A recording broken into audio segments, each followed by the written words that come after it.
ठीक है, तो यहाँ तक हम लोगों ने लिया था, कन्वेंशंस भी हम लोगों ने लिए थे, उसको रिवाइज कर लेंगे, है ना। सबसे पहले कन्वेंशन मतलब क्या कि जो भी यूनिट्स हम लोग लिख रहे हैं, यूनिट्स कैसे लिखेंगे, convention for the use of SI units, या फिर सिंपल बोलेंगे एसआई यूनिट को कैसे लिखना चाहिए, एसआई यूनिट क्या होता है ये तो हम लोगों ने समझा कि यूनिट क्या होता है समझा, उसके बाद एसआई यूनिट क्या होता है, different types of unit system देखे हम लोगों ने, एमकेएस, सीजीएस और एफपीएस, है ना। फिर तीनों सिस्टम ऑफ यूनिट में कंफ्यूजन हो रहा था, तो क्या किया, फिर एक ही यूनिट सिस्टम बना दिया जो इंटरनेशनली क्या होगा, एक्सेप्टेड रहेगा। जैसे कि हम लोग बोलते हैं ना यूनिवर्सल लैंग्वेज इंग्लिश, है ना, सब जगह चलेगी, चलती तो नहीं है वैसे लेकिन चलेगी, हम लोग ऐसा एक्सपेक्ट करते हैं ना। तो उसी तरह से सब लोगों ने मिलकर क्या किया, ऐसा यूनिट बनाया, इंटरनेशनल स्टैंडर्ड यूनिट, जो मतलब यूनिवर्सली हर जगह एक्सेप्टेड रहेगा, ठीक है। तो अभी जो ऐसा यूनिट है उसके लिए क्या क्या कन्वेंशंस है वो हम लोग सीखेंगे। सब में पहला जो पॉइंट है अपना, देखो वो क्या है, unit of every physical quantity should be represented by its symbol, है ना। हर एक फिजिकल क्वांटिटी का जो यूनिट है वो उसके सिंबल से रिप्रेजेंट करना चाहिए। सिंबल मतलब क्या, जैसे अभी हम लोगों ने देखा, कल तुमको चार्ट भेजा था वो याद करने के लिए, है ना, उसमें फंडामेंटल क्वांटिटीज से पहले, है ना, पहला फंडामेंटल क्वांटिटी क्या है, लेंथ है ना, और लेंथ का जो सिंबल है वो क्या है, लेंथ को किस में गिनते हैं हम लोग, मीटर में, ये उसका ऐसा यूनिट है बराबर, मीटर, और मीटर का सिंबल क्या है, स्मॉल एम, है ना। तो जब भी आप लिखोगे, जैसे 2 मीटर लिखोगे, 3 मीटर लिखोगे, तो वहां पे हम लोग क्या करते हैं, वहां पे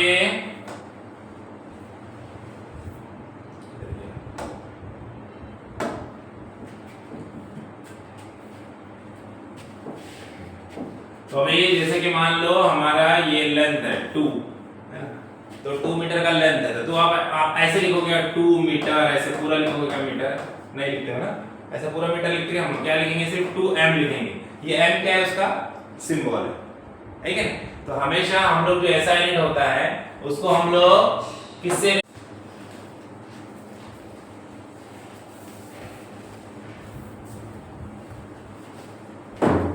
तो देखो सब में फर्स्ट क्या है कि अगर किसी भी क्वांटिटी का हम लोग यूनिट लिखेंगे तो यूनिट किससे डिनोट करते हैं हम लोग, सिंबल से। जैसे कि 2 लेंथ रहेगा तो 2 मीटर पूरा नहीं लिखेंगे हम, है ना, क्या लिखेंगे, 2m लिखेंगे, मतलब क्या होता है, 2 मीटर है। जैसे कि अगर मान लो 10 kg है तो ऐसे अपन 10 किलोग्राम पूरा लिखेंगे क्या, किलोग्राम पूरा यूनिट है, लेकिन अपन क्या लिखते हैं, kg लिखते हैं, ये kg क्या है, उसका सिंबल है। तो वैसे हम लोग क्या करते हैं, सिंबल से डिनोट करते हैं। जैसे कि अभी 3 एम्पियर का करंट है, 3 एम्पियर का करंट है तो पूरा एम्पियर लिखेंगे क्या अपन, ऐसे पूरा एम्पियर लिखेंगे पूरा, है ना, पूरा नहीं लिखते बेटे, है ना, हम लोग क्या करेंगे, सिर्फ उसका सिंबल लिखेंगे ऐसे। तो सिंबल से रिप्रेजेंट करते हैं, बेसिकली हम लोग जो भी यूनिट रहेगा हमारा उसको किससे रिप्रेजेंट करते हैं, सिंबल से रिप्रेजेंट करते हैं। तो ये जो हमारा सिंबल रहेगा उसी से हम लोग यूनिट्स को रिप्रेजेंट करेंगे। तो हर एक यूनिट को हम लोग किससे रिप्रेजेंट करेंगे, सिंबल से रिप्रेजेंट करेंगे। अब जो सिंबल रहेगा हमारा वो सिंबल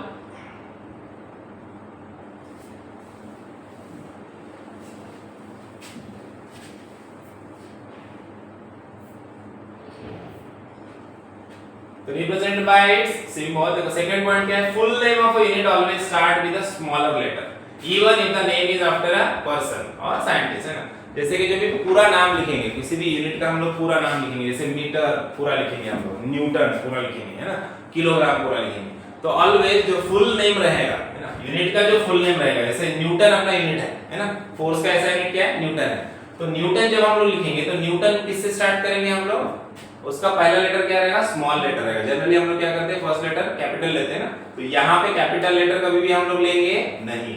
जब भी यूनिट का हम लोग फुल नेम लिखेंगे तो हमेशा स्टार्टिंग किससे होगा, सारे के सारे स्मॉल लेटर रहेंगे, तो पहला भी फर्स्ट लेटर भी क्या रहेगा, स्मॉल लेटर रहेगा, कैपिटल लेटर का यूज नहीं करेंगे। इवन वो जो हमारा सिंबल है वो किसी का नाम क्यों ना हो, जैसे कि न्यूटन क्या है, साइंटिस्ट का नेम है ना, उनका नाम, तो नाम है, फिर भी हम लोग क्या करेंगे, स्मॉल लेटर का ही यूज करेंगे, है ना, कैपिटल लेटर यूज नहीं करेंगे। जैसे कि जूल है ना, जूल के लिए भी क्या करेंगे हम लोग, स्मॉल लेटर का यूज करेंगे, जे का यूज करेंगे। मीटर भी हम लोग कैसे लिखते हैं, स्मॉल एम ही यूज करते हैं, कैपिटल एम यूज किया तो क्या हो जाएगा, वो गलत हो जाएगा, है ना। किलोग्राम के, स्मॉल के ही यूज करेंगे, है ना, स्मॉल के से ही हम लोग स्टार्ट करेंगे, है ना, उसका सिंबल कैपिटल में है लेकिन जब पूरा लिखेंगे तब स्मॉल लेटर्स का यूज करते हैं, समझ गए। जैसे कि न्यूटन है, न्यूटन का सिंबल क्या है, न्यूटन का सिंबल कैपिटल एन लिखते हैं ना अपन। न्यूटन का सिंबल क्या है? Capital N. जैसे कि अपने को लिखना है, सपोज मान लो, सपोज हम लोग को लिखना है यहाँ पे 10 न्यूटन का फोर्स है, ऐसे मैं लिखूंगा यहाँ पे कि 10 न्यूटन का फोर्स है, तो मैं यहाँ पे कैपिटल एन लिखूंगा। ऐसे लिखते हैं कभी स्मॉल एन लिखते हैं, यहाँ पे सिंबल कैपिटल एन है। लेकिन जब पूरा न्यूटन में लिखूंगा तो ये ऐसे नहीं लिखूंगा, मैं कैपिटल में नहीं लिखूंगा ऐसे न्यूटन। कैपिटल लेटर से स्टार्ट करूंगा क्या? नहीं, ये गलत। स्मॉल लेटर से स्टार्ट करना है,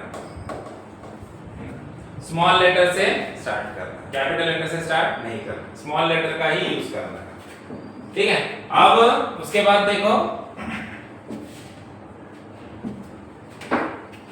नेक्स्ट थर्ड क्या बोल रहा है? Symbols for unit do not take plural forms. For example ऐसा प्लूरल फॉर्म नहीं होता है। जैसे कि एक, अभी सपोज मान लो फोर्स है, 1 न्यूटन का फोर्स रहने दो, कि 10 न्यूटन का रहने दो, कि 1000 न्यूटन का रहने दो, कि 10000 न्यूटन का रहने दो, हम लोग क्या लिखेंगे? 1 न्यूटन लिखेंगे, तो 10 भी न्यूटन ही लिखेंगे, 10 न्यूटन्स नहीं लिखेंगे, है ना।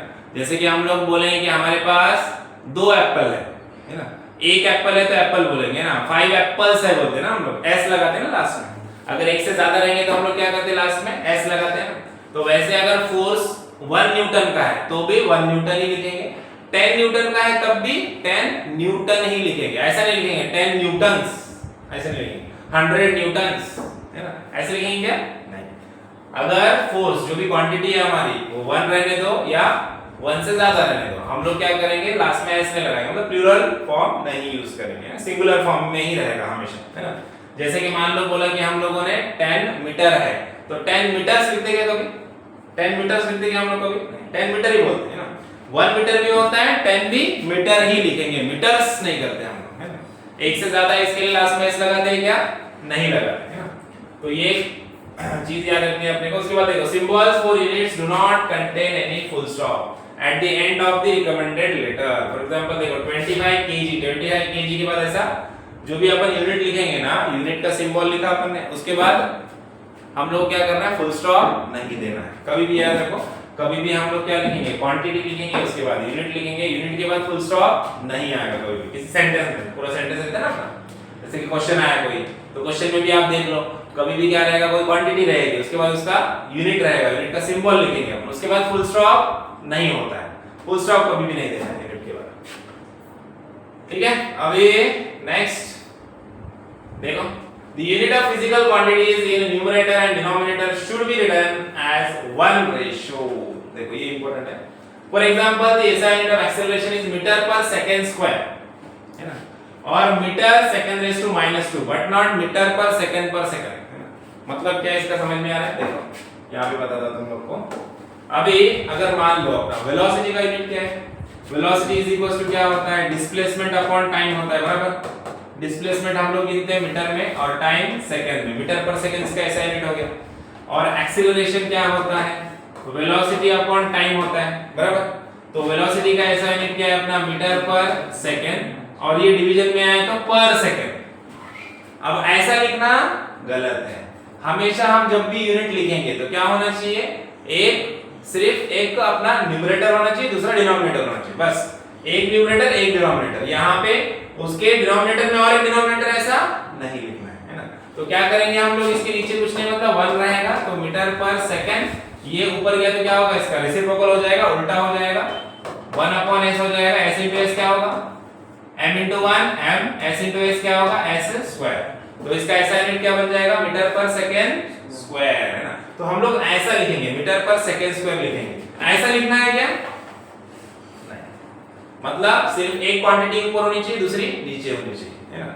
ये s के और नीचे s नहीं आएगा, सिर्फ 2 ही क्वांटिटी में लिखेंगे, एक न्यूमरेटर और दूसरा डिनोमिनेटर। एक न्यूमरेटर दूसरा डिनोमिनेटर, उसके अंदर और एक डिनोमिनेटर नहीं आना चाहिए। समझ में आ रहा है? तो मीटर पर सेकंड स्क्वायर ऐसा आएगा, या फिर इस सेकंड स्क्वायर को ऊपर ले लो, है ना। ये डिवीजन में ऊपर आएगा तो क्या होगा? इसका पावर का साइन क्या होगा? चेंज हो जाएगा, है ना। तो ये +2 है, s⁻² है ना, तो यहाँ पे आके क्या होगा? s⁻² हो जाएगा। तो इसको ऐसे लिख सकते हो, मीटर पर सेकंड स्क्वायर, या फिर ऐसे लिख सकते हो, मीटर पर सेकंड स्क्वायर या मीटर इनटू (2). ये दो करेक्ट है। उसके एक न्यूमरेटर होना चाहिए, दूसरा डिनोमिनेटर होना चाहिए। डिनोमिनेटर के नीचे और डिनोमिनेटर नहीं आना चाहिए। समझ में आया? कभी भी ऐसे होता है नहीं, ऐसे है क्या? कभी ऐसा आता है कभी? तो ऐसा रिप्रेजेंटेशन नहीं होता है, ये याद रखिएगा। अभी इसके बाद देखो नेक्स्ट पॉइंट क्या बोल रहा है, use of combination of unit and symbol for the unit is avoided when physical quantity is expressed by the combination of two, the unit of joule per kg degree kelvin is correct while the joule per kg kelvin is not correct. मतलब यहाँ पे जो भी symbol है, ऐसा यहाँ पे symbols का यूज करना चाहिए, जूल्स पर केजी केल्विन ऐसा। अब यहाँ पे पूरा जूल लिखने की जरूरत है क्या? नहीं, यहाँ पे पूरा नाम लिखा है। पहले इसमें ही हम लोगों ने देख लिया कि जब भी हम लोग क्या करेंगे, यूनिट लिखेंगे तो क्या यूज करेंगे, उसका सिंबल यूज करेंगे। ऐसा पूरा लिखना है क्या? नहीं लिखना है, सिर्फ सिंबल यूज करना है। तो ये करेक्ट है क्या? नहीं, इट्स नॉट करेक्ट है। तो हम लोग को हमेशा क्या करना चाहिए, सिंबल का ही यूज करना है।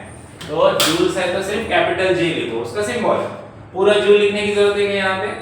नहीं जरूरत है ना, तो सिर्फ सिंबल लिखना है आपने, ठीक है। उसके बाद नेक्स्ट पॉइंट देखो, a prefix symbol is used before the symbol of the unit, thus prefix symbol and the unit symbol constitute a new symbol for the unit which can be raised to a positive or negative power of 10, है ना। अब ये तुमको समझ में आएगा।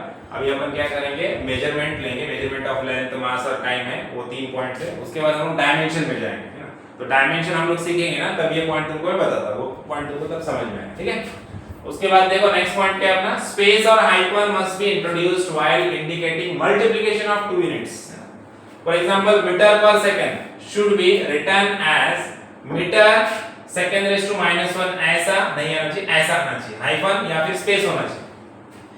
अगर दो यूनिट के बीच में क्या है, मल्टीप्लिकेशन है, तो वो दो यूनिट के बीच में एक तो स्पेस आए या फिर हाइफन आए, है ना। उसको डायरेक्ट चिपका के लिखेंगे तो क्या हो जाएगा, वो देखो क्या होगा, ऐसे।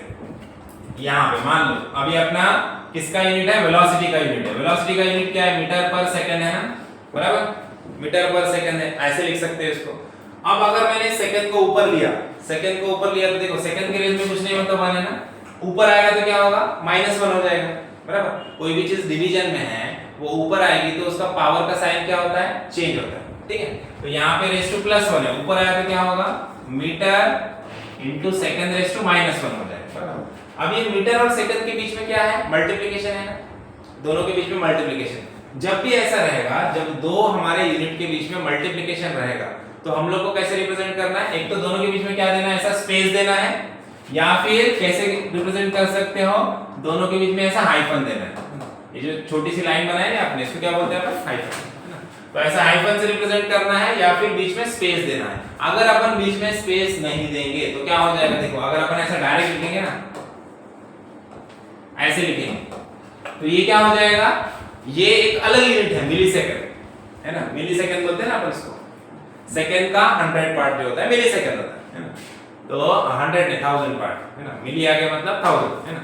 तो 1000 मिलीसेकंड का 1 सेकंड होता है ना। तो मिलीसेकंड को अपन ms से रिप्रेजेंट करते हैं, या फिर वो कोई अलग यूनिट बन जाएगा, है ना। उसको हम लोग एक साथ पढ़ेंगे तो क्या होगा, कुछ अलग यूनिट बन जाएगा, है ना। तो इसके लिए हमेशा अगर दो यूनिट्स है और दो यूनिट के बीच में मल्टीप्लिकेशन है, ऐसे दो यूनिट है और दोनों के बीच में क्या है, मल्टीप्लिकेशन है, तो क्या करना पड़ेगा, एक तो स्पेस देना है या फिर हाइफन को इंट्रोड्यूस करना है, ऐसे, है ना। ये दो करेक्ट है ना, तो स्पेस दे दो या फिर हाइफन दे दो, है ना। ये भी करेक्ट है, मीटर पर सेकंड है, ऐसे लिखना है तो ऐसे लिखो, या फिर ऊपर ले रहे हो उसको तो मल्टीप्लिकेशन है तो स्पेस देना पड़ेगा, ठीक है। समझ में आया, समझे ये पॉइंट्स तुम लोग को, क्लियर है। तो अभी हम लोग नेक्स्ट चीज की तरफ बढ़ते हैं, अपना मेजरमेंट। ये पहले लिख लो तुम लोग, ये लिखा है ना, ये वाले पॉइंट्स कोई भी नहीं लिखा, पहले लिखा है, नहीं लिखा है ना, पहले लिखा है, तुम लोग लिखा है ना पहले, तो जाने दो, तुम लोग मत लिखो, तुम लोग को बाद में मैं स्लाइड भेज दूंगा, वो बाद में लिख लेना, ठीक है। अभी मेजरमेंट ऑफ लेंथ, अब लेंथ का मेजरमेंट कैसे होता है, देखो मेजरमेंट ऑफ लेंथ,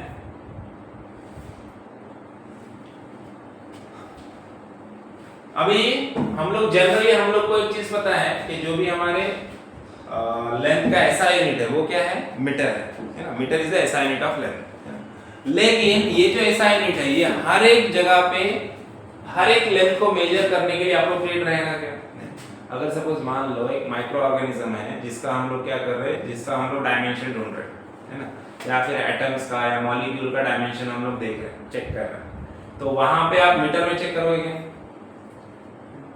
जैसे कि यहाँ से अभी आपको यहाँ से सपोज मान लो बॉम्बे से लेके राजस्थान का आपको क्या करना है, डिस्टेंस निकालना है, काउंट करना है, तो आपको मीटर में निकालोगे क्या? किस में मेजर करोगे? किलोमीटर में मेजर करेंगे, बराबर। अगर तुमको क्या करना है पता है क्या, यहाँ से अर्थ से लेके मून तक का जो डिस्टेंस है, ये डिस्टेंस फाइंड आउट करना है, तो आप मीटर में करोगे क्या? वहां पे किलोमीटर भी छोटा यूनिट हो जाएगा, है ना। या फिर दो प्लैनेट्स के बीच का डिस्टेंस निकालना है, या फिर हमारे अर्थ और सन के बीच का डिस्टेंस हम लोग को फाइंड आउट करना है, या फिर मान लो हमारा जो सोलर सिस्टम है और दूसरा कोई सोलर सिस्टम है ना, उस सोलर सिस्टम में कोई एक प्लैनेट है, वो प्लैनेट का और हमारे प्लैनेट अर्थ के बीच का डिस्टेंस हम लोग को मेजर करना है, तो वहां पे हम लोग मीटर में काउंट करेंगे क्या? तो जो ऐसा यूनिट तो हमारा ऐसा यूनिट है, मीटर है, लेकिन क्या होता है जिस क्वांटिटी का अपने को क्या करना है, मेजरमेंट करना है, उसके साइज के ऊपर भी हमारा क्या होता है, लेंथ का यूनिट डिपेंड करता है। तो मतलब अपने को लेंथ के यूनिट जो है ना वो अलग-अलग भी यूज करने पड़ेंगे according to the size of measurement, ठीक है। तो ये चीज सबसे इंपॉर्टेंट है। अभी देखो कुछ डिस्टेंसेस दिए हैं यहाँ पे, इंपॉर्टेंट डिस्टेंस दिए हैं। Distance of Andromeda Galaxy, Andromeda Galaxy कौन सा है? अपना गैलेक्सी कौन सा है? कौन से गैलेक्सी में रहते हैं हम लोग? मिल्की वे गैलेक्सी है ना। तो मिल्की वे गैलेक्सी से सबसे नजदीक वाला जो गैलेक्सी है अपना शेजारची गैलेक्सी है ना, तो वो कौन सी है? Andromeda Galaxy. मतलब अपने नजदीक वाली जो गैलेक्सी है, सबसे नजदीक नियरेस्ट गैलेक्सी कौन सी है? Andromeda galaxy. अब distance of Andromeda galaxy from earth, मतलब अर्थ से एंड्रोमेडा गैलेक्सी तक का जो डिस्टेंस है वो कितना है? 2 × 10⁻22 मीटर। 2 × 10⁻22 मीटर मतलब क्या? 2 के आगे कितने जीरो लगाने हैं? 22 जीरो लगाने हैं, है ना। अगर 2 के आगे हम लोग 22 जीरो लगाएंगे तो उतने क्या हो जाएंगे? वो मीटर, है ना, उतना मीटर का डिस्टेंस। या फिर सिंपल क्या कर सकते हो? 3 कम कर दो, 22 में से 3 चले जाएंगे, कितना बचेगा? 19, है ना। अगर मान लो 2 के आगे अगर हम लोग 19 जीरो लगाएंगे तो उतना किलोमीटर का डिस्टेंस। तो it is very very huge distance, है ना। और simply distance to the nearest star, है ना, आफ्टर सन। अपना सन, अपना तो सोलर सिस्टम का जो स्टार है वो सन है। अभी सन के बाद जो सबसे नजदीक वाला स्टार है, सबसे नजदीक नियरेस्ट स्टार है अपने, है ना, तो उसका जो डिस्टेंस है अर्थ से वो कितना है? 4 × 10⁻16 मीटर, है ना। मतलब 4 के आगे कितने जीरो लगाएंगे हम लोग? 16 जीरो लगाएंगे। Similarly distance to the Pluto, है ना, प्लूटो प्लैनेट का जो डिस्टेंस है हमारे अर्थ से वो कितना है? 16 × 10⁻12 है। उसके बाद average radius of the earth की जो रेडियस है, एवरेज रेडियस, वो कितनी है? 16 × 10⁻6 है। उसके बाद height of A mount Everest, mount Everest का जो हाइट है वो कितना है? 9 × 10⁻3 मीटर। 9 × 10⁻3 मतलब कितना? 3 जीरो, 9 के आगे 3 जीरो मतलब कितना? 9000 मीटर। मतलब सिंपल क्या बोल सकते हैं हम लोग? 9 किलोमीटर। 9 किलोमीटर का हाइट है माउंट एवरेस्ट का, है ना। उसके बाद देखो थिकनेस ऑफ पेपर, किसी भी पेपर का जो अपना पेज का होता है ना, पेपर का पेज है, उसका थिकनेस कितना होता है? उसका थिकनेस नियर अबाउट होता है 1 × 10⁻⁻4 आया। -4 मतलब क्या? -4 मतलब क्या? -4 मतलब 1 को हम लोगों ने क्या किया? 10 के आगे कितने? 4 जीरो। 10 के आगे 4 जीरो लगाओगे तो कितना हो जाएगा? 10,000 हो जाएगा। अगर 1 को हम लोगों ने 10,000 से डिवाइड किया तो जो वैल्यू अपने को मिलेगी वो वैल्यू रहेगी अपनी 1 × 10⁻⁻4 की, है ना। मतलब डेसिमल के आगे कितने जीरो आएंगे? कितने जीरो आएंगे डेसिमल के आगे, है ना। पूरा जो डिजिट बनेगा अपना वो ऐसा है। सिंपल में ऐसे याद रखो, 1 × 10⁻⁻4 मतलब 1 / 10,000, है ना। उसके बाद सेकंड चीज क्या दी है अपने को? Length of a typical virus. कोई भी वायरस जो होते हैं ना, वायरस का जो लेंथ होता है, कोई भी टिपिकल वायरस का लेंथ कितना होता है? 1 × 10⁻8 मीटर। 1 × 10⁻8 मीटर मतलब कितना? 1 को हम लोगों ने क्या किया? डिवाइड किया। किससे डिवाइड किया? 1 के आगे कितने जीरो लगाना है? 8 जीरो। 1 के आगे 8 जीरो लगाना है। इस वैल्यू से हम लोगों ने क्या किया? 1 को डिवाइड किया। तो जो एकदम स्मॉलेस्ट वैल्यू अपने को मिलेगी वो कौन सी रहेगी? वो ये वैल्यू रहेगी। उसके बाद नेक्स्ट क्या दिया आपने को, radius of a hydrogen atom. जो अपना हाइड्रोजन एटम होता है उसका रेडियस कितना है, हाइड्रोजन एटम का रेडियस कितना है, 5 × 10⁻⁻11 मीटर। 5 × 10⁻⁻11 मीटर। -11 मतलब क्या, 5 को अगर हम लोगों ने डिवाइड किया, किस वैल्यू से डिवाइड किया, 1 लिखा और 1 के आगे कितने जीरो लगाए हम लोगों ने, 11 जीरो लगाए। 1 के आगे 11 जीरो लगाए और इस वैल्यू से हम लोगों ने 5 को डिवाइड किया, तो जो स्मॉलेस्ट वैल्यू मिलेगी अपने को, है ना, वो है हाइड्रोजन एटम का radius. Similarly radius of proton, किसी भी प्रोटॉन का जो रेडियस होता है, प्रोटॉन न्यूट्रॉन इलेक्ट्रॉन पता है ना, प्रोटॉन और न्यूट्रॉन क्या होते हैं, न्यूक्लियस एटम होता है ना अपना, एटम के अंदर क्या होता है, न्यूक्लियस होता है, और न्यूक्लियस में क्या क्या होता है, सब एटॉमिक पार्टिकल बोलते हैं हम लोग इसको। क्या क्या होता है, प्रोटॉन, इलेक्ट्रॉन और न्यूट्रॉन, है ना। प्रोटॉन और न्यूट्रॉन ये जो दो सब एटॉमिक पार्टिकल है, ये एटम के न्यूक्लियस के अंदर होते हैं।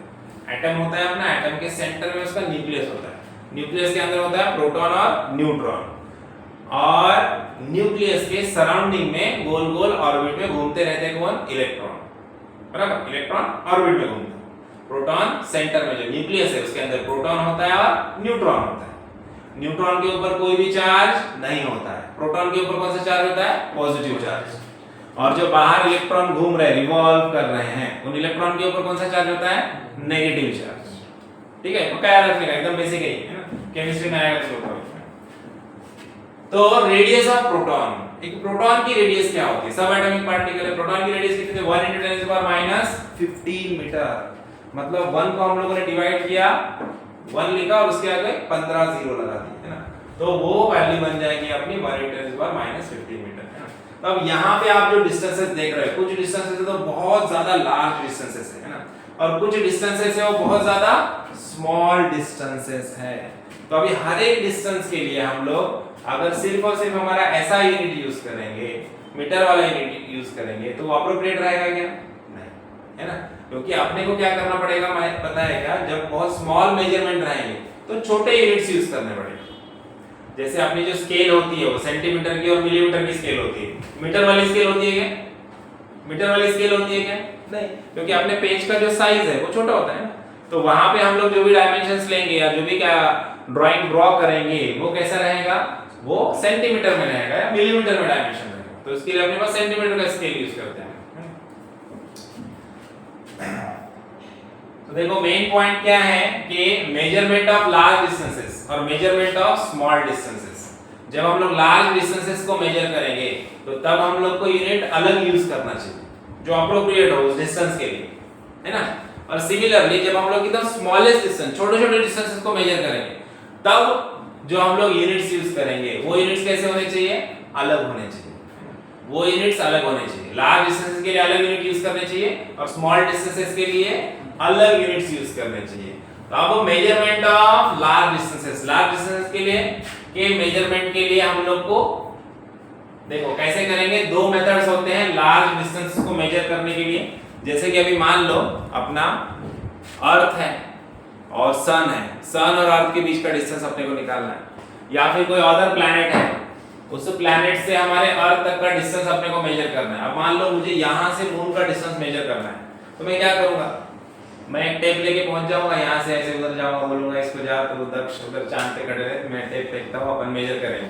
पॉसिबल है क्या, इतना बड़ा कोई ऐसा डिवाइस है क्या जो मेजर कर सकता है? वो छोड़ दो, अपने अर्थ का रेडियस मेजर करना पॉसिबल है क्या? कोई है, टेप है, कुछ है ना? कोई दूसरा प्लैनेट है या सन है, सन से हम लोग को यहाँ तक का डिस्टेंस मेजर करना है ना, तो जाएगा कोई सन पे है कि नहीं? तो कोई है क्या डिवाइस है क्या ऐसे जो इतना बड़ा डिस्टेंस हम लोग मेजर कर सके, है ना? तो अब अपने अपने हम लोग तो सुनते हैं, अभी हम लोग ने देखा ना, वैल्यूज दी अपने को, ये इसका डिस्टेंस इतना है, उसका डिस्टेंस इतना है, ये वैल्यूज मिले कैसे, है ना? तो इसके लिए क्या करते हैं हम लोग, पता है क्या, कुछ मेथड्स का यूज करते हैं ना, कुछ अलग-अलग मेथड्स हैं उनका यूज करते हैं, और उससे हम लोग क्या करते हैं पता है क्या, डिस्टेंसेस फाइंड आउट करते हैं जो लार्ज डिस्टेंसेस होते हैं। तो उसमें जो मेथड है, एक मेथड है, one of the method is parallax method. जो लार्ज डिस्टेंसेस होते हैं, लार्ज डिस्टेंसेस को मेजर करने के लिए हम लोग पैरेलैक्स मेथड का यूज करते हैं। अब पैरेलैक्स मेथड क्या होता है? The large distance such as the distance of a planet or a star on the earth cannot be measured directly with the meter scale or any other scale, है ना? उसके लिए कोई स्केल है क्या अपने पास? है ही नहीं, है ना? जिससे मेजर कर सके हम लोग इतने लार्ज डिस्टेंसेस, है ना? तो उसके लिए हम लोग क्या करते हैं बताएगा, पैरेलैक्स मेथड का यूज करते हैं। सब में पहले समझेंगे पैरेलैक्स होता क्या है। पैरेलैक्स क्या होता है, देखो एक फिनोमेनन है जिसको हम लोग अभी खुद भी फील करेंगे। तो क्या होता है, hold your hand in front of you, ऐसे हाथ को अपने आगे रखो और आगे रखने के बाद क्या करना है, look at it with your left eye closed, है ना। अपना जो लेफ्ट आई है, ये लेफ्ट है नहीं राइट है, लेफ्ट आई क्लोज करके इसको देखना है ऐसे, है ना। फिर क्या करना है, तुरंत राइट आई क्लोज करके ऐसे देखना है, फिर ऐसे देखना है, फिर ऐसे देखना है, ऐसे, है ना। तो एक एक आंख क्लोज करके तुमको देखना है हाथ को। तो तुमको क्या फील होगा पता है कि तुम्हारे हाथ का पोजीशन सेम है, लेकिन ऐसे रहेगा कि पोजीशन शिफ्ट हो रहा है, इधर इधर हो रहा है, इधर इधर इधर इधर, पोजीशन क्या हो रहा है उसका, चेंज हो रहा है, ऐसे आपको फील होता है। करके देखो ऐसे देखो, लेफ्ट राइट कोई भी रख सकते हैं। ये हाथ को आगे रखो, पहले ये एक आंख से बंद करके देखो, फिर से तुरंत देखो ऐसे, तो आपको फील होगा कि अपने हाथ का पोजीशन क्या हो रहा है, चेंज हो रहा है। एक्चुअल में अपने हाथ का पोजीशन चेंज हो रहा है क्या, नहीं, लेकिन अपने को फील हो रहा है ना, अपना हाथ इधर चला गया, इधर चला गया, इधर चला गया, इधर चला गया, है ना। तो शिफ्ट हो रहा है ना पोजीशन, है ना। तो ये जो फिनोमेनन है इसी को हम लोग क्या बोलते हैं, पैरेलैक्स बोलते हैं। पोजीशन तो वही है, इस ये जो अपना हाथ है उसी जगह पे है, लेकिन अपने को ऐसे लग रहा है कि पोजीशन उसकी क्या हो रही है, शिफ्ट हो रही है ना। तो पोजीशन उसकी शिफ्ट हो रही है ना, तो उसी को हम लोग बोलते हैं पैरेलैक्स। देखो, तो hold your hand in front of you and look at it with your left eye closed and then with the right eye closed, you will find that your hand appears to move against the background. तुम्हारा हाथ जो है वो ऐसे ऐसे move कर रहा है, ऐसे आपको फील होगा, है ना। तो ये फील होता है, this effect is called as parallax। इसी इफेक्ट को हम लोग क्या बोलते हैं, पैरेलैक्स बोलते हैं। अब इस पैरेलैक्स इफेक्ट का यूज करके हम लोग क्या करते हैं, लार्ज डिस्टेंसेस को मेजर करते हैं। देखो, जो बड़े बड़े लार्ज डिस्टेंसेस को हम लोग मेजर करते हैं। कैसे मेजर करते हैं, देखते हैं। पैरेलैक्स को डिफाइन कैसे करेंगे, parallax is defined as the apparent change in the position of an object due to change in the position of the observer.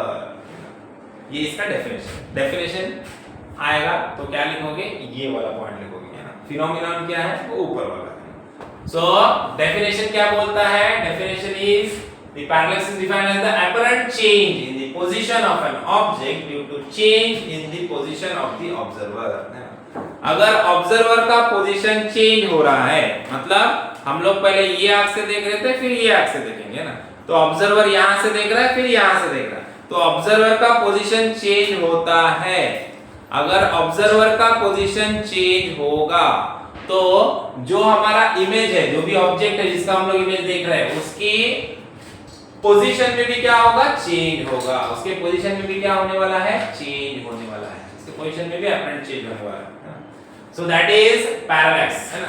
तो देखो, the apparent change in the position of object के position में जो apparent change हो रहा है due to change in the position of the observer। मतलब अगर ऑब्जर्वर की पोजीशन अपन चेंज करेंगे, जैसे मान लो किसी चीज को मैं यहां से देख रहा हूं, है ना, फिर बाद में मैं यहां पे जाके उसको देखूंगा इधर से, तो मुझे वही ऑब्जेक्ट की जो इमेज है उसके पोजीशन में क्या दिखेगा, चेंज दिखेगा।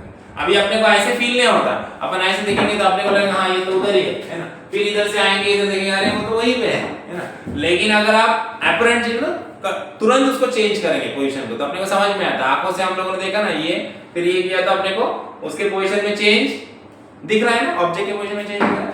उसी तरह से क्या होता है पता है क्या, कभी भी सेम ऑब्जेक्ट है लेकिन उसको हम लोग अलग अलग पोजीशन से देखेंगे। मतलब यहां से देखेंगे, फिर बाद में डिस्टेंस चेंज करके वहां से जाके देखेंगे, तो क्या होगा, उसके पोजीशन में अपने को क्या दिखेगा, चेंज दिखेगा। इसी को हम लोग क्या बोलते हैं, पैरेलैक्स बोलते हैं, है ना। इसी को हम लोग क्या बोलते हैं, पैरेलैक्स बोलते हैं। अब इसी फिनोमेनन का यूज करके हम लोग क्या करते हैं पता है क्या, जो लार्ज डिस्टेंसेस है, जो बड़े बड़े डिस्टेंसेस है, जैसे सन का डिस्टेंस यहां से निकालना है, दूसरे प्लैनेट का डिस्टेंस अर्थ से निकालना है, तो ये डिस्टेंसेस हम लोग मेजर कर सकते हैं। देखो कैसे मेजर करते हैं, उसके लिए यहाँ पे दिया हुआ measuring the parallax angle. Parallax angle जो होता है उसको हम लोग मेजर करते हैं। पैरेलैक्स एंगल मतलब क्या, ऑब्जेक्ट वहां पे है, पहले मैं यहां से देख रहा हूं, है ना, फिर बाद में यहां से देख रहा हूं, है ना। अब इस पोजीशन से उस ऑब्जेक्ट तक मैंने एक लाइन ड्रॉ कर दिया, फिर बाद में इस पोजीशन से मैंने उस ऑब्जेक्ट तक एक लाइन ड्रॉ कर दिया, तो एक ट्रायंगल बन गया ना, ऐसे एक ट्रायंगल बन गया, है ना। तो अब वो जो एंगल रहेगा, एंगल सब्सटेंड किया उस ऑब्जेक्ट ने, वो क्या रहेगा, अपना पैरेलैक्स एंगल रहेगा। आगे समझते हैं अपन है डायग्राम में, है ना। Knowing the distance between the I1 and I2 as shown in figure, we can determine the distance of the object from us, that is OP, है ना। Is equal to E1 into by theta. ये वाला देखो, suppose मान लो हमारा पहली जो आपके या फिर फर्स्ट पोजीशन अपना यहाँ पे, ये दूसरा पोजीशन I1 एंड I2 और ये है हमारा ऑब्जेक्ट या फिर हैंड है हमारे यहाँ पे ना, ये I1 और ये I2। I1 और I2 से ये ऑब्जेक्ट तक हम लोगों ने क्या किया, लाइन को जॉइंट कर दिया है ना। तो हम लोग को क्या मिलेगा, ऐसा डायग्राम मिलेगा, कुछ ट्रायंगल देखने मिलेगा है ना। और ये जो मान लो ये जो एंगल है दोनों के बीच का है ना, ये आप I1 है ये I2 है, ये दोनों को जॉइंट किया हम लोगों ने, तो ये दोनों के बीच का जो एंगल है, angle substance that is theta, इसको पैरेलक्स एंगल बोलते हैं है ना। तो ये जो पैरेलक्स एंगल है इसके हेल्प से हम लोग क्या कर सकते हैं, ये डिस्टेंस मेजर कर सकते हैं। कौन सा, OP।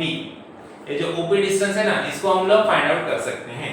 तो OP डिस्टेंस कैसे फाइंड आउट करेंगे, उसके लिए हमारे पास यहाँ पे देखो इस फॉर्मूले से OP क्या होगा, θ1 θ2 डिवाइडेड बाय I1 I2, ये जो डिस्टेंस है आपने को ये तो पता है ना। अपनी पहली पोजीशन यहाँ से मैंने देखा ऑब्जेक्ट को, फिर बाद में मैंने यहाँ से जाके देखा ऑब्जेक्ट को, तो मैं यहाँ से यहाँ तक का जो डिस्टेंस है, अपने जो दो पोजीशन है उनके बीच का डिस्टेंस तो अपने को पता रहेगा, है कि नहीं। ये डिस्टेंस अपने को पता है और अपने को क्या पता है, उसका पैरेलल एंगल पता है। ये दो डिस्टेंसेस पता है तो उसके बीच का पैरेलल एंगल अपन निकाल सकते हैं।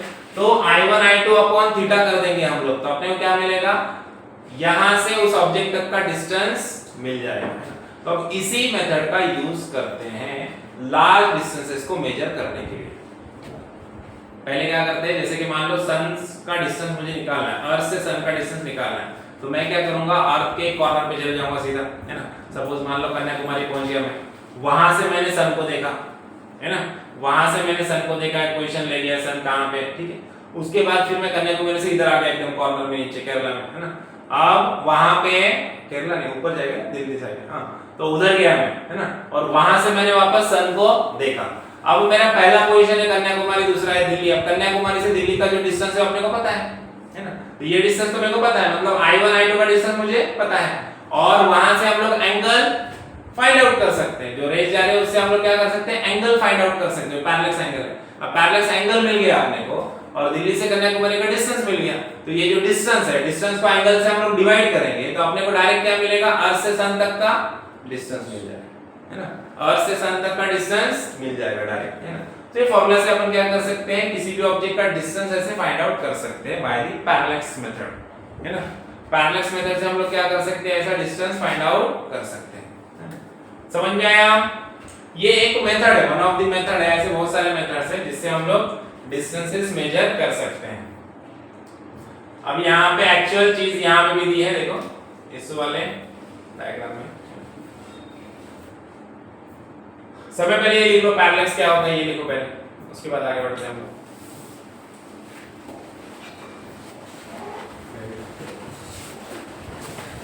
पहले हेडिंग लिखो measurement of large distances, measurement of large distances, उसमें मेजरमेंट ऑफ लार्ज डिस्टेंसेस लिखो, उसमें फर्स्ट हेडिंग लिखो पैरेलल मेथड।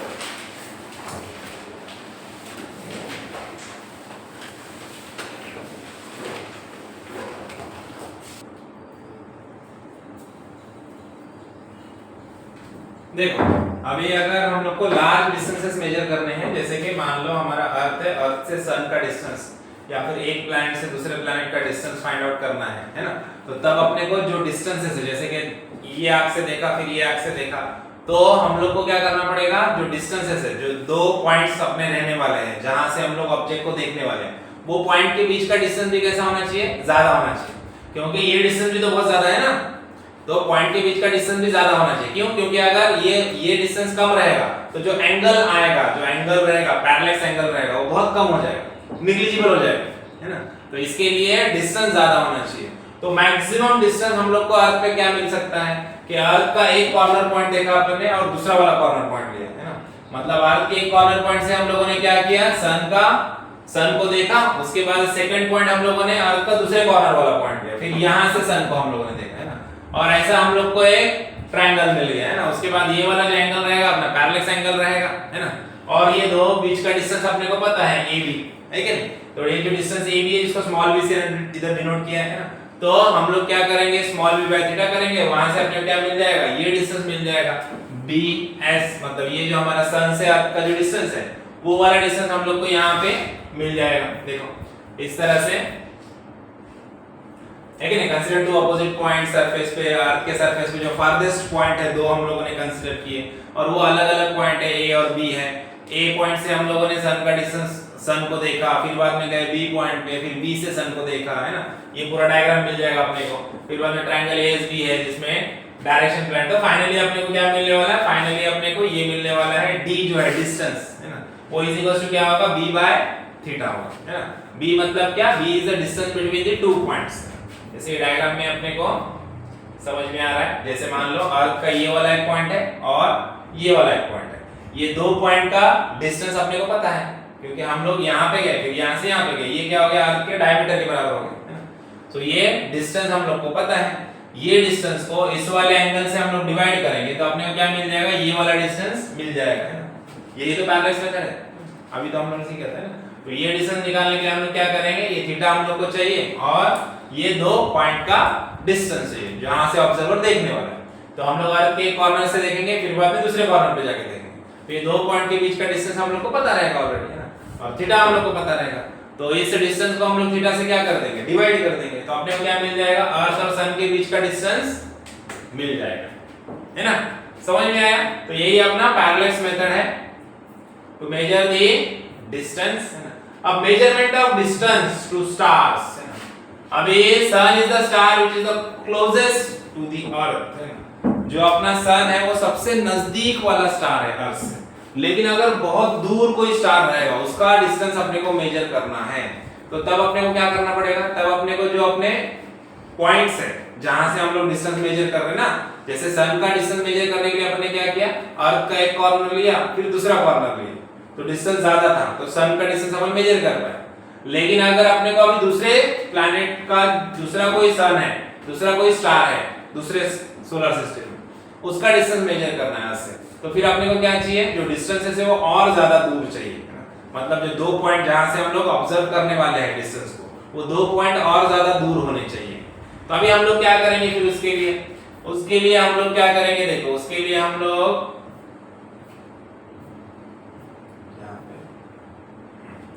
यहाँ पे हम लोग क्या करेंगे, उसके लिए 1 एस्ट्रोनॉमिकल यूनिट का डिस्टेंस देखेंगे। जैसे कि मान लो यहाँ पे ये वाला नियर बाय स्टार है हमारा, ठीक है।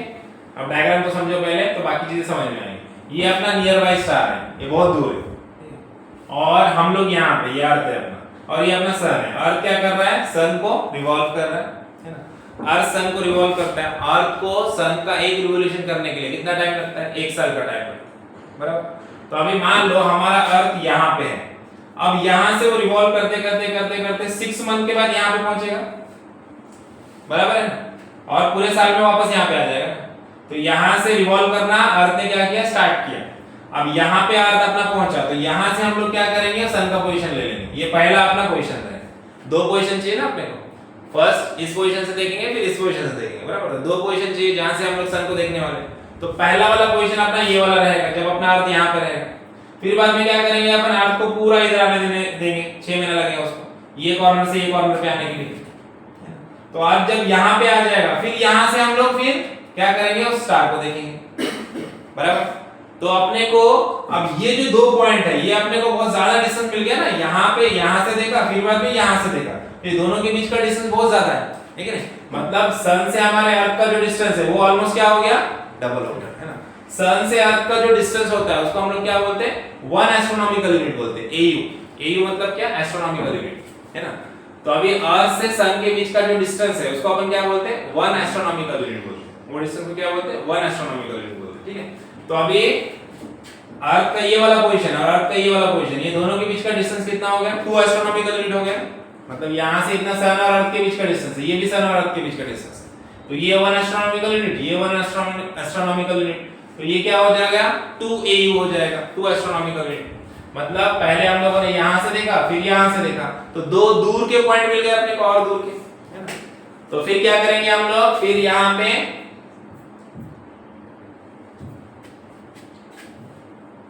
तो यहां से पहले देखेंगे, उसके बाद 6 मंथ के बाद अर्थ यहाँ पे आएगा, फिर यहाँ से देखेंगे, है ना। तो हम लोग को दो पोजीशन मिल जाएंगे उस सन को देखने के लिए, और ये दो पोजीशन के बीच का डिस्टेंस अपने को पता है कितना है, 2 एस्ट्रोनॉमिकल यूनिट है। ये एंगल अपने को मिल जाएगा। वहां से हम लोग क्या करेंगे, अर्थ से लेके यहाँ तक का जो डिस्टेंस है, ये डिस्टेंस हम लोग क्या कर लेंगे, फाइंड आउट कर लेंगे। समझ में आया? तो अगर डिस्टेंस बहुत दूर का स्टार अपने को देखना है तो फिर अपने को पोजीशन भी बहुत दूर दूर वाले चाहिए दो, है ना? तुम लोग को समझ में आ रहा है ना? मतलब अगर यहाँ का देख रहे हैं हम लोग तो ये आंख से देखो, फिर ये आंख से देखो, दो आंख के बीच का जो डिस्टेंस है सफिशिएंट है। अगर मैं दूर का देखूंगा डिस्टेंस तो फिर ये दो आंख नहीं सफिशिएंट है, फिर यहाँ से देखो और फिर वहां से देखो। मतलब ऑब्जर्वर के जो दो पोजीशन है उनका डिस्टेंस भी क्या होना चाहिए, बढ़ना चाहिए। इसके लिए हम लोग क्या करेंगे, पहले यहाँ से देखेंगे, फिर 6 मंथ के बाद आपको इधर आने देंगे, फिर यहाँ से देखेंगे। तो ऑब्जर्वर के जो दो पोजीशन है उनके बीच का डिस्टेंस भी उतना ज्यादा चाहिए अपने को, जब बहुत दूर का ऑब्जेक्ट हम लोग देख रहे हैं, क्योंकि जो एंगल ऑफ पैरेलक्स है वो हमारा थोड़ा होना चाहिए कुछ ना कुछ। वो कोई पॉइंट में डिग्री आएगा तो क्या हो जाएगा, बहुत इनफाइनाइट डिस्टेंस है ना, एक स्टार से लेकर दूसरे स्टार तक का डिस्टेंस बहुत ज्यादा डिस्टेंस होता है। समझ में आया? तो बैलेंस मेथड का यूज करके हम लोग ये भी कर सकते हैं, measurement distances from the star, अलग-अलग स्टार्स के बीच का भी डिस्टेंस मेजर कर सकते हैं। Then measurement of size of the planet और stars, size of the planet और स्टार्स, इसको भी मेजर कर सकते हैं सेम वही पॉइंट से वापस। ठीक है, ये वाला फॉर्मूला दिया है अपने को यहां से यहां तक का मेजर करने के लिए। ये वाला डायग्राम एक बार देख लो, से है वही, वापस से बेसिक वही है। यहाँ पे देखो, ये अर्थ से लेके हम लोग को प्लैनेट का डिस्टेंस मेजर करना है, तो वही करेंगे हम लोग। अर्थ के एक पोजीशन से देखेंगे, फिर दूसरे पोजीशन से देखेंगे प्लैनेट का डिस्टेंस, है ना। एंगल को क्या करेंगे, जो दो पोजीशन है उसके डिस्टेंस से एंगल को क्या करेंगे हम लोग, डिवाइड करेंगे और अपने को वैल्यू मिलेगा जैसे यहाँ पे दिया है। ठीक है, तो वही चीज है वापस से। फॉर मेजरिंग डिस्टेंसेस एस्ट्रोनॉमिकल, अब ये यूनिट्स देखो, यूनिट कन्वर्जन इंपॉर्टेंट है। 1 astronomical unit is equal to क्या होता है, 1 एस्ट्रोनॉमिकल यूनिट मतलब क्या, अर्थ से सन के बीच का डिस्टेंस। अर्थ से सन के बीच का डिस्टेंस कितना है, 1 a इज इक्वल टू क्या होता है, 1.496 into 10 raised to power 11 है ये 10 1 1 आ गया, 10 raised to power 11। ठीक है, 10 raised to power 11 metre. Similarly यहाँ पे 10 raised to power 15 है ना, ये लिखते हैं प्रॉपर, ये 10 raised to power 16 है, 1016 नहीं है। ये क्या है, 1.496 into 10 raised to power 11 metre. ये क्या है, 9.46 into 10 raised to power 15 metre. और ये वाला क्या है, 3.08 into 10 raised to power 16 metre. अब यहाँ पे एक चीज आई देखो, 1 लाइट ईयर है।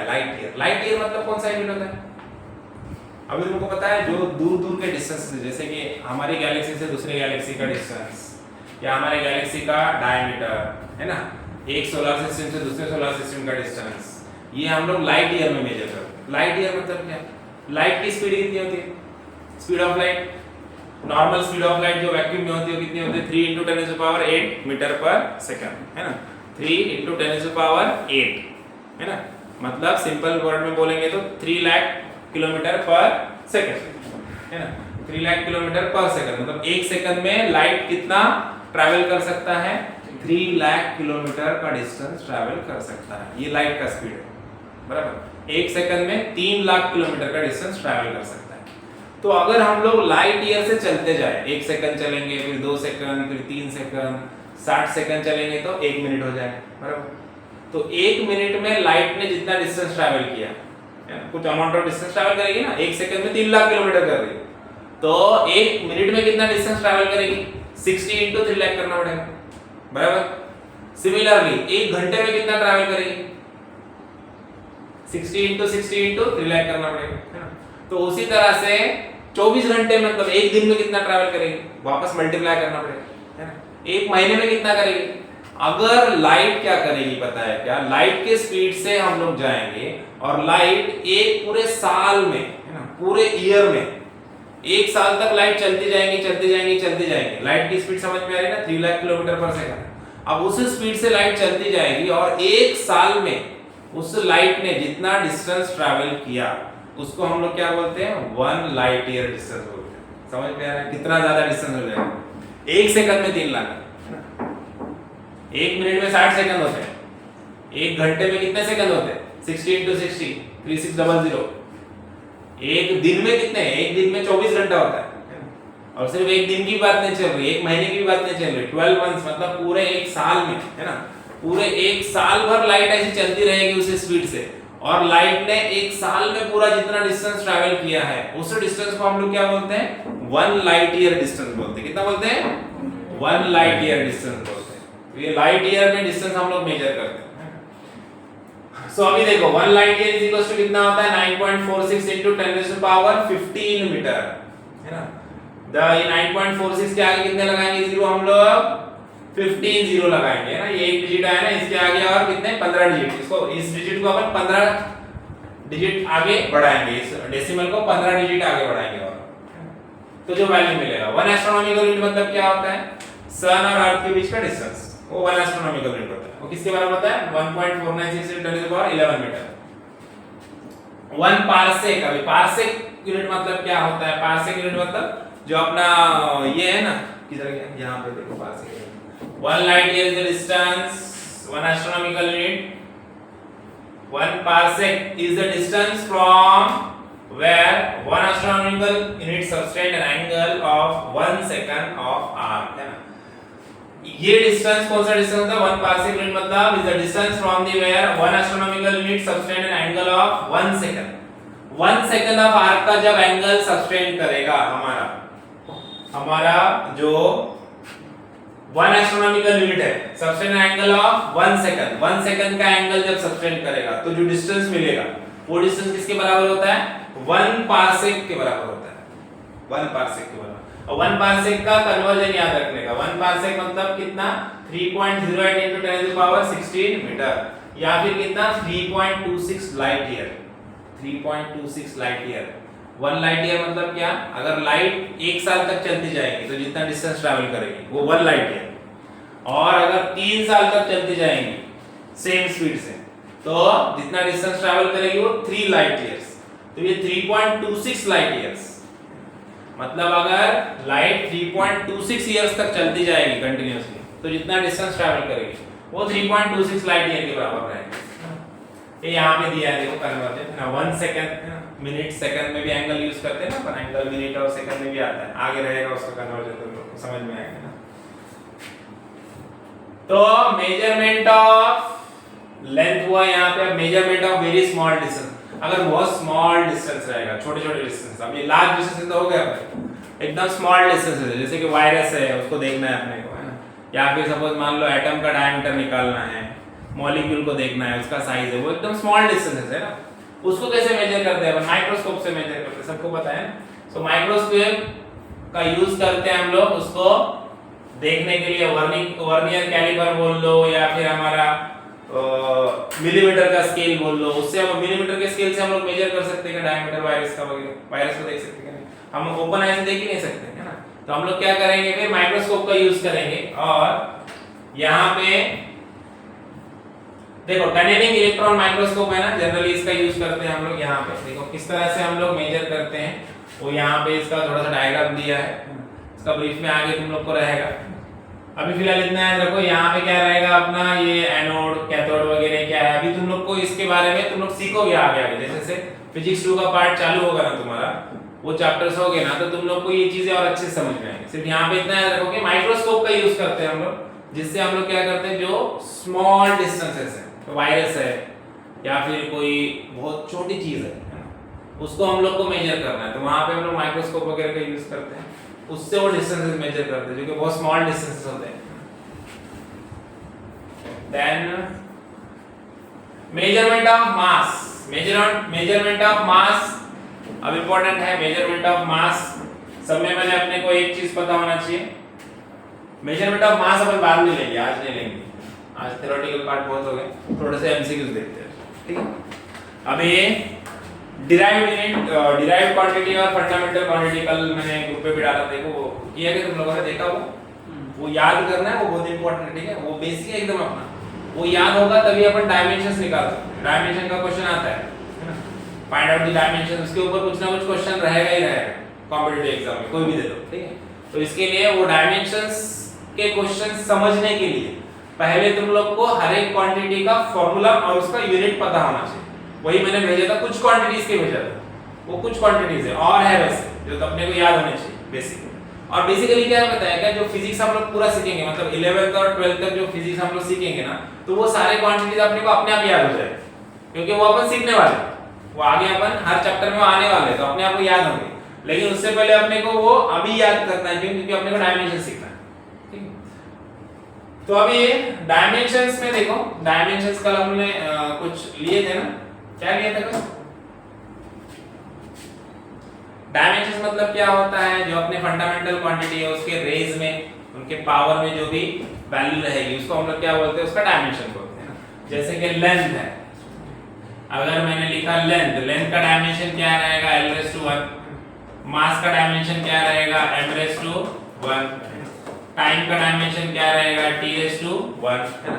अगर कोई क्वांटिटी है जैसे कि वेलोसिटी है, वेलोसिटी इज इक्वल टू क्या होता है, वेलोसिटी का ऐसा यूनिट क्या है, मीटर पर सेकंड है, या फिर इसको ऐसे लिखते हैं हम लोग मीटर सेकंड (-1). तो इसका डायमेंशन कैसे लिखेंगे हम लोग, यहाँ पे भी कौन से फंडामेंटल क्वांटिटीज आ रहे हैं, मीटर किसका ऐसा यूनिट है, लेंथ का है, तो लेंथ आया फंडामेंटल क्वांटिटी पहले, तो मैं यहाँ पे लिखूंगा पहले l। अभी m के रेज में कुछ नहीं, मतलब क्या रहेगा, 1 रहता है +1, तो यहाँ पे क्या लिखेंगे, l/1। और s मतलब क्या, सेकंड, सेकंड किसका ऐसा यूनिट है, टाइम का है। तो अब यहाँ पे देखो t क्या आएगा, -1। उसके बाद इधर मास आएगा, फोर्स का ऐसा यूनिट क्या रहेगा, फोर्स का ऐसा यूनिट क्या होता है, न्यूटन। कल ही हम लोगों ने देखा था 1 न्यूटन इज इक्वल टू क्या होता है, फोर्स इज इक्वल टू क्या है, अभी फोर्स का फार्मूला पता होना चाहिए, F इज इक्वल टू क्या होता है, m * a, मास * एक्सेलरेशन, बराबर। एक्सेलरेशन क्या होता है, सबसे पहले एक्सेलरेशन देख लेंगे। एक्सेलरेशन का ऐसा यूनिट क्या होता है, मीटर पर सेकंड स्क्वायर, बराबर, velocity upon time. Metre per second square को ऊपर ले लो, क्या लिखेंगे अपन, मीटर * (10⁻²)। मीटर के रेंज में कुछ नहीं, मतलब +1। अब यहाँ पे देखो कौन से फिजिकल क्वांटिटी आ गए, मीटर किसका ऐसा यूनिट है, लेंथ का, है ना, फंडामेंटल क्वांटिटी लेंथ आया ना, मीटर किसका ऐसा यूनिट है, लेंथ का, तो यहाँ पे क्या लिखूंगा मैं, l/1। उसके बाद सेकंड किसका ऐसा यूनिट है, टाइम का, तो यहाँ पे क्या लिखूंगा मैं, टाइम के लिए क्या आएगा, t। s/-2 है, तो यहाँ पे क्या आएगा, -2।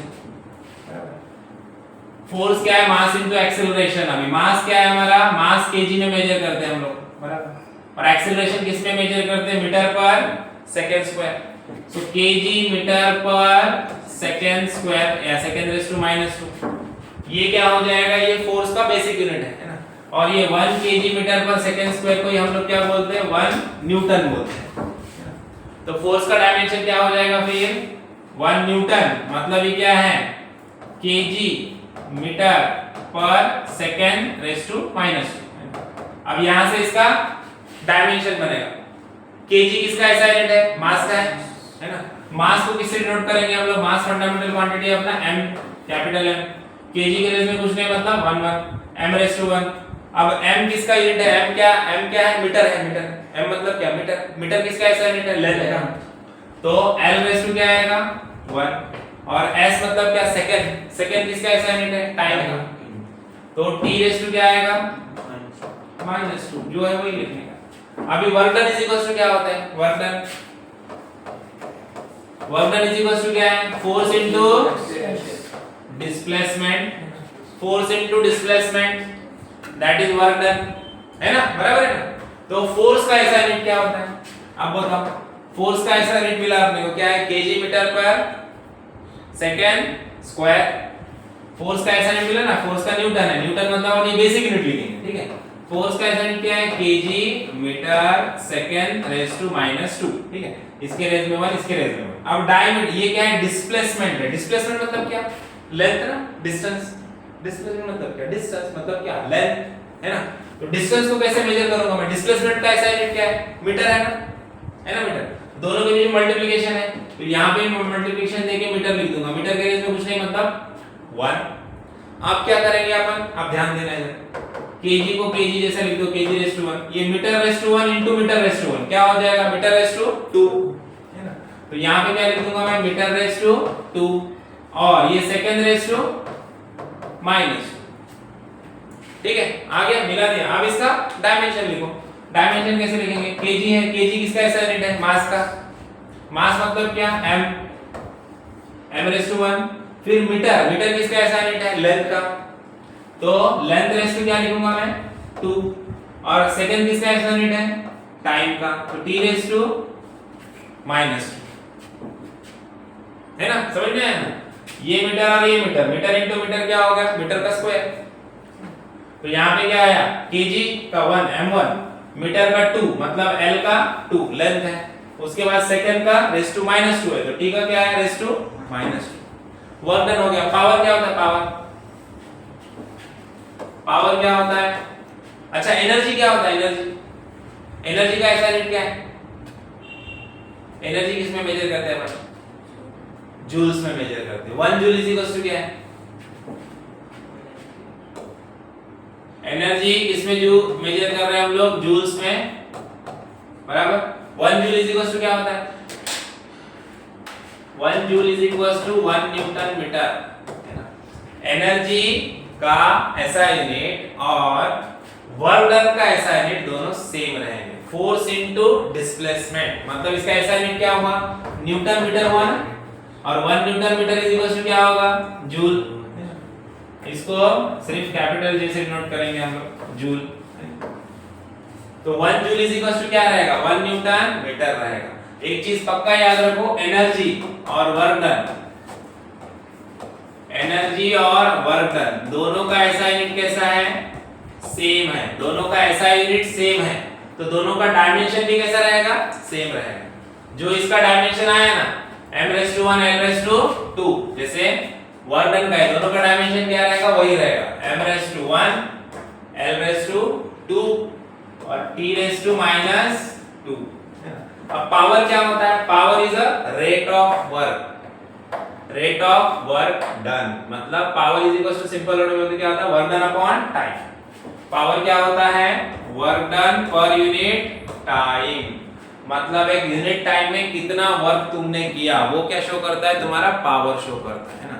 मतलब माझ्यामध्ये खूप जास्त पावर आहे, म्हणजे काय करतो मी एकदम कमी वेळेमध्ये खूप जास्त काम करतो, तर माझा पावर जास्त आहे।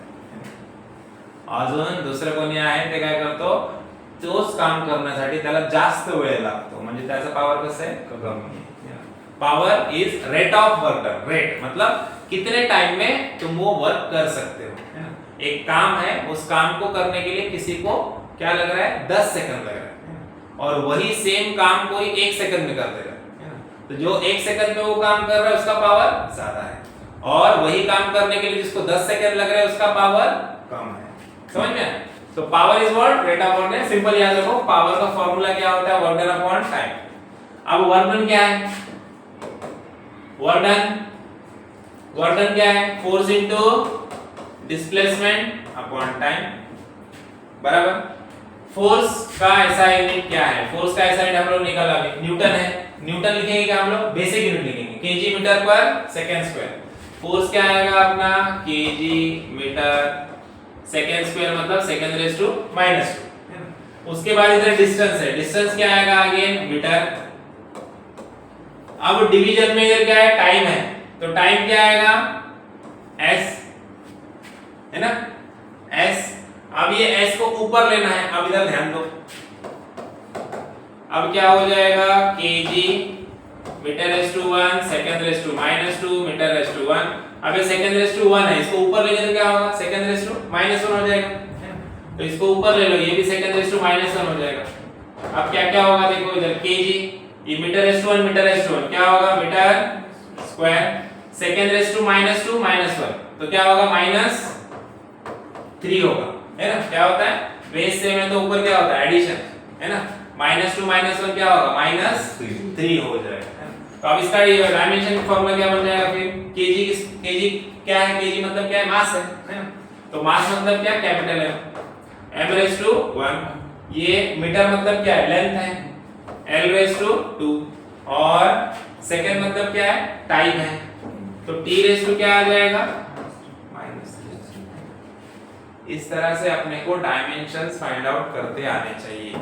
अब डायमेंशन फाइंड आउट करना हार्ड है क्या? कुछ ये हार्ड है क्या? कुछ एकदम इजी है, लेकिन इजी कब है? जब अपने को ये पता हो power is equal to work done upon time होता है, फिर वर्क डन क्या होता है? फोर्स इनटू डिस्प्लेसमेंट होता है, फिर फोर्स इज इक्वल टू क्या होता है? मास इनटू एक्सेलरेशन होता है ना।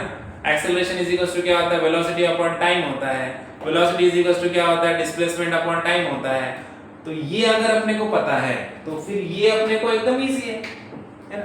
तो इसके लिए वो जो मैंने भेजा है वो याद करना जरूरी है। उसमें यही चीज है, उसमें क्या क्या दिया अपन ने, एक क्वांटिटी दिया है, क्वांटिटी का बेसिक फार्मूला, मतलब जैसे कि फोर्स है, फोर्स इज इक्वल टू क्या होता है, मास इनटू एक्सेलरेशन।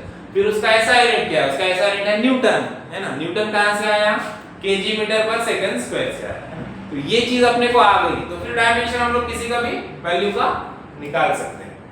समझ में आया। इसके लिए जो भेजा है ना बहुत इंपॉर्टेंट भेजा है, वो याद करना है तुरंत, वो याद हो जाना चाहिए अपने को। वो याद हो गया तो फिर अपन ये आराम से कर सकते हैं। ये तो छोटे बच्चों का खेल है ना, ये तो कैलकुलेशन अपन कभी नहीं कर सकते। तो इसके लिए वो याद रखना जरूरी है। तो इसके ऊपर तुमको प्रॉब्लम्स पूछेगा, डायमेंशंस के ऊपर प्रॉब्लम आएगा, मे बी असर्शन रीजन वाला आएगा, मे बी ऐसा कोई डायमेंशन पूछेगा, कुछ ना कुछ तो आएगा उसके ऊपर, 100% आने वाला है। तो इसके लिए उसको परफेक्ट करना है, ठीक है, समझाइए। चलो अभी